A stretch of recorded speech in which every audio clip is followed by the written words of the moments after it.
અંજની દેવી તપ કરી રહ્યા હતા.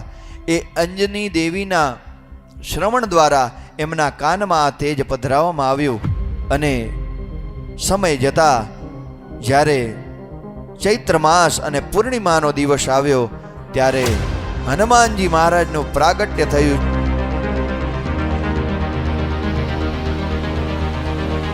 પૂર્વમાં જ્યારે દેવાસુર સંગ્રામ થયો એ વખતે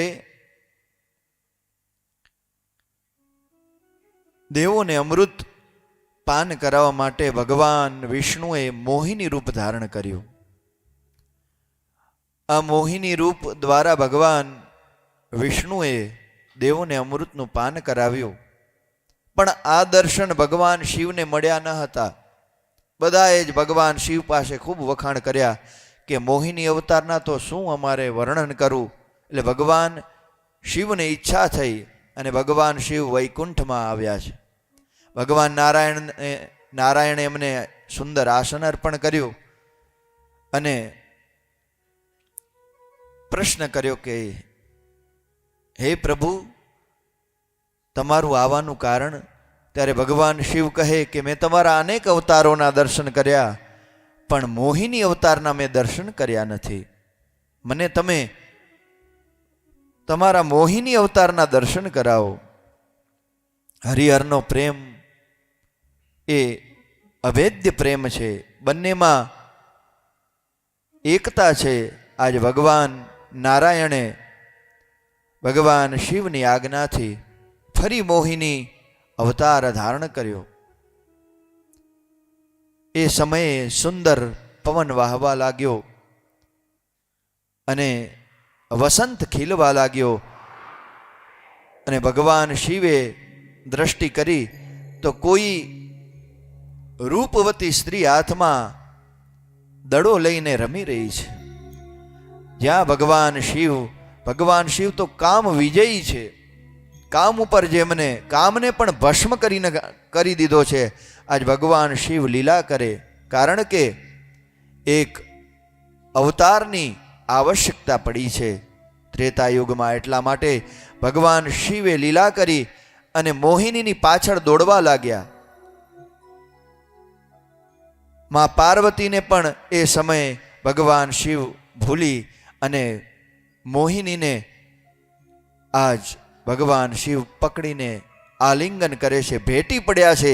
આજ હરિહર એક સ્વરૂપ બન્યા અને અદ્ભુત કથા છે કે એ સમયે ભગવાન શિવનું તેજ એ સ્ખલિત થયું અને તેજ ઋષિમુનિઓએ પડિયામાં લઈ અને જ્યાં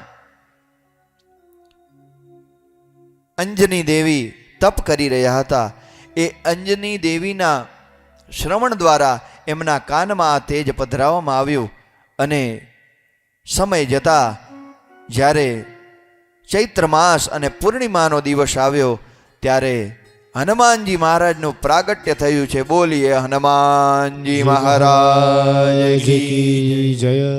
ભગવાન શિવ એ ભગવાન શિવના ઈષ્ટદેવ એ રામ છે, એ નારાયણ છે. એટલે ભગવાન શિવે વિચાર કર્યો કે ભગવાન નારાયણ તો મારી હંમેશા સેવા કરે છે, આજ મારે એમની સેવા કરવી છે. એટલે ભગવાન શિવ હનુમાનજી બની અને રામની સેવા કરવા માટે આવ્યા છે. હનુમાનજીનું ચરિત્ર અદ્ભુત છે. એ પણ રામચરિત માનસમાં તો વિસ્તારપૂર્વક હનુમાનજીનું ચરિત્ર છે. ડગલે ને પગલે હનુમાનજીનું ચરિત્ર ગવાય. હનુમાનજી મહારાજ બાળપણમાં જ એટલા શક્તિશાળી હતા. હનુમાનજીનું એક નામ કેસરી નંદન છે. કેસરી અને અંજનીને ત્યાં હનુમાનજી મહારાજ પધાર્યા છે. એમનું નામ કેસરી નંદન છે. એક વખત હનુમાનજી મહારાજ બાળપણમાં સવારમાં ઉઠ્યા અને એમને ભૂખ લાગી છે. ઉઠતા જ એમને જોયું કે આકાશમાં સૂર્યનારાયણ ભગવાનનો ઉદય થઈ રહ્યો હતો. એ લાલ લાલ સૂર્યનારાયણને જોઈ એમને થયું કે આ કોઈ ફળ છે. ફળ જાણી હનુમાનજી મહારાજે આકાશમાં ગમન કર્યું છે અને સૂર્યનારાયણ ભગવાનને પોતાના મુખમાં ગળી ગયા. આ શક્તિશાળી હનુમાનજી મહારાજ. સૂર્યનારાયણને ગળતા જ ત્રૈલોક્યમાં અંધકાર વ્યાપી ગયો. બધા જ દેવોએ હનુમાનજીને વિનંતી કરી, પણ બાલ સ્વરૂપ હનુમાનજી મહારાજ એ વખતે કોઈની વાત સાંભળતા નથી. ત્યારે દેવરાજ ઇન્દ્રએ હનુમાનજી મહારાજના દાઢી ઉપર વજ્રનો પ્રહાર કર્યો. હનુમાનજી મહારાજ મૂર્છિત થયા. એ વખતે આ તો પવનપુત્ર પવનદેવ ખૂબ ક્રોધિત થયા કે મારા પુત્રને મૂર્છિત કર્યો છે. પવનદેવે ત્રૈલોક્યમાંથી વાયુને ખેંચી લીધો. પવન બંધ થતા જીવો પવન વગર તડફડવા લાગ્યા, કારણ કે વાયુ વગર જીવન શક્ય નથી.